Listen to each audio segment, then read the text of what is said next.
Malayalam Bigg Boss season 7 live updation നോക്കാം. ഇപ്പോൾ ഒരു ഉഗ്രൻ പ്രൊമോ വന്നിട്ടുണ്ട്. സത്യം പറഞ്ഞാൽ അനുമോളെ വലിച്ചു കീറി എന്ന് തന്നെ പറയാം. ആ തരത്തിലുള്ള ഒരു പ്രൊമോയാണ് വന്നിരിക്കുന്നത്. റീ എൻട്രി നടത്തുന്ന ഓരോരുത്തരും അനുമോളോടുള്ള ദേഷ്യത്തോടുകൂടിയാണ് ബിഗ് ബോസ് ഹൗസിനുള്ളിലേക്ക് വരുന്നത്. അത് അവരുടെ സംസാരത്തിൽ നിന്നും പ്രവൃത്തിയിൽ നിന്നും നല്ല രീതിയിൽ പ്രകടമാകുന്നുമുണ്ട്. എന്തായാലും ഇപ്പോൾ അനുമോളും ബിൻസിയും തമ്മിൽ സംസാരിക്കുന്ന, അതായത് രാത്രി ഇരുന്ന് സംസാരിക്കുന്ന ഒരു പ്രൊമോയാണ് വന്നിരിക്കുന്നത്. ബിൻസി അപ്പോൾ അനുമോളോട് ചോദിക്കുന്നുണ്ട്, നീ അനീഷേട്ടൻ്റെ അടുത്ത് എന്താണ് കാണിച്ചത്? കയ്യും കലാശവും കാണിച്ച് ഇച്ചായ എന്നും വിളിച്ച് അത് തമാശയാണെന്ന് അനുമോള് പറയുന്നു. ഉടനെ ശരത്ത് ചോദിക്കുന്നുണ്ട്, തമാശയോ? അത് പുറത്തുനിന്ന് കാണുന്നവർക്ക് തമാശയായിട്ട് തോന്നുന്നില്ലല്ലോ. പിന്നെ അനുമോള് ബിൻസിയോട് പറയുന്നു, നീ അപ്പാനിയുടെ കൈയും പിടിച്ച് ഇങ്ങനെ ഇരുന്നതോ? അപ്പോൾ അതെന്ത് കരുതണമെന്നൊക്കെ.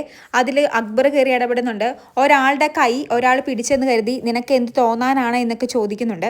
ബിൻസി നല്ല ദേഷ്യത്തോടു കൂടി തന്നെ അനുമോളോട് പറയുന്നുണ്ട്, ഞാൻ ഉള്ളപ്പോഴാണ് ഇങ്ങനത്തെ ചെറ്റ വർത്താനം നിങ്ങൾ പറഞ്ഞിരുന്നെങ്കിൽ കൈ വെച്ചിട്ട് ഞാൻ ഇവിടെ നിന്നും ഇറങ്ങിപ്പോവുകയുള്ളൂ. ഇതെല്ലാം കേട്ടോണ്ട് അനുമോള് മിണ്ടാതിരിപ്പുണ്ട്. എന്നിട്ട് അനുമോളോട് ബിൻസി പറയുന്നുണ്ട്, നീ ഇവിടെ ഇരിക്കുന്നത് നിന്റെ കഴിവ് കൊണ്ടല്ലടി, നീ പുറത്ത് പൈസ എണ്ണി കൊടുത്തിട്ട് മാത്രമാണ് ഇവിടെ ഇരിക്കുന്നതെന്ന് അനുമോളുടെ മുഖത്ത് നോക്കി ബിൻസി പറയുന്നുണ്ട്. എന്നിട്ടും അനുമോള് പ്രതികരിക്കുന്നതായിട്ട് എനിക്ക് തോന്നുന്നില്ല. പ്രൊമോയിൽ ഒന്നും മിണ്ടാതിരിക്കുകയാണ്. എന്തായാലും രാത്രി അനുമോളും ബിൻസിയും തമ്മിൽ ഈ പ്രശ്നമുണ്ടാകുന്ന സമയത്ത് അവിടെ എല്ലാവരും ഇരിപ്പുണ്ട്. ആരും അനുമോളെ സപ്പോർട്ട് ചെയ്യുകയോ അല്ലെങ്കിൽ അനുമോൾക്ക് വേണ്ടി സംസാരിക്കുകയോ ചെയ്യുന്നില്ല. ആദില പോലും അനുമോൾക്കെതിരെയാണ് സംസാരിക്കുന്നത്. നീ എന്നോട് ഇങ്ങനെ പറയുമെന്ന് ഞാൻ ഒരിക്കലും കരുതിയില്ല, നുണച്ചി എന്നൊക്കെ അനുമോളോട് പറയുന്നുണ്ട്. അനുമോള് ഇവിടെ 100 ദിവസമായി കാണിച്ചതെല്ലാം ഗെയിം ആയിരുന്നു എന്നാണ് പുറത്തുനിന്ന് കളി കണ്ടിട്ട് റീ എൻട്രി ചെയ്ത എല്ലാ കണ്ടസ്റ്റന്റുകളും പറയുന്നത്.